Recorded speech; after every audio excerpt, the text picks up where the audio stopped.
CPM നടപടിയെടുത്ത മുൻ MLA PK ശശിക്കെതിരെ സംസ്ഥാന secretary CPM ME Govindan ആഞ്ഞടിച്ചു എന്ന വാർത്ത വരുന്നു. PK ശശിയുടേത് നീചമായ പ്രവൃത്തി, സ്ഥാനമാനങ്ങൾ ഉപയോഗപ്പെടുത്തി വ്യക്തിഗത വളർച്ച ഉണ്ടാക്കിയെന്നും വിമർശനം.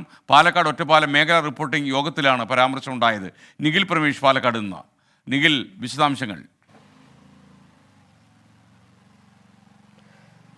ഒറ്റപ്പാലം റിപ്പോർട്ടിംഗിൽ പാർട്ടി ശശിയെ തലോടിയെങ്കിൽ പാലക്കാട് റിപ്പോർട്ടിംഗിലേക്ക് എത്തുമ്പോൾ അതിരൂക്ഷമായിട്ടുള്ള വിമർശനങ്ങൾ PK ശശിക്കെതിരെ ഉന്നയിക്കുകയായിരുന്നു സംസ്ഥാന സെക്രട്ടറി.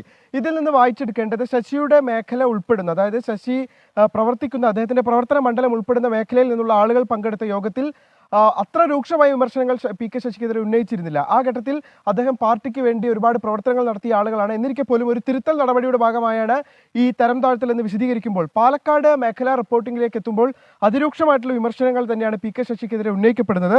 നീചമായ പ്രവൃത്തിയാണ് PK ശശിയുടെ ഭാഗത്തു നിന്നുണ്ടായത് എന്നാണ് മേഖലാ റിപ്പോർട്ടിംഗിൽ സംസ്ഥാന സെക്രട്ടറി MV ഗോവിന്ദൻ പറയുന്നത്.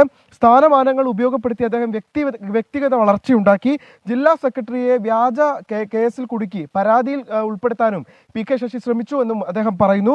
പാർട്ടിയെ വളർത്താൻ എവിടെയും PK ശശി ശ്രമിച്ചില്ല. സ്വയം നന്നാവാൻ വേണ്ടി മാത്രം അദ്ദേഹം പാർട്ടി ഉപയോഗപ്പെടുത്തി തുടങ്ങിയ ഗുരുതരമായിട്ടുള്ള പ്രസ്താവനകളാണ് സംസ്ഥാന സെക്രട്ടറിയുടെ ഭാഗത്ത് നിന്ന് PK ശശിക്കെതിരെ ഉയർന്നിരുന്നത്. അദ്ദേഹത്തിന്റെ KTDC സ്ഥാനം ഇപ്പോൾ തുലാസിലായി നിൽക്കുന്ന സാഹചര്യമാണുള്ളത്. അദ്ദേഹത്തിന്റെ KTDC സ്ഥാനം തിരിച്ചെടുക്കണമെന്ന് ജില്ലാ നേതൃത്വം തന്നെ ഒരു ശുപാർശ നൽകിയിരിക്കുന്ന സാഹചര്യത്തിലാണ് സംസ്ഥാന സെക്രട്ടറിയുടെ അതിരൂക്ഷമായ വിമർശനം.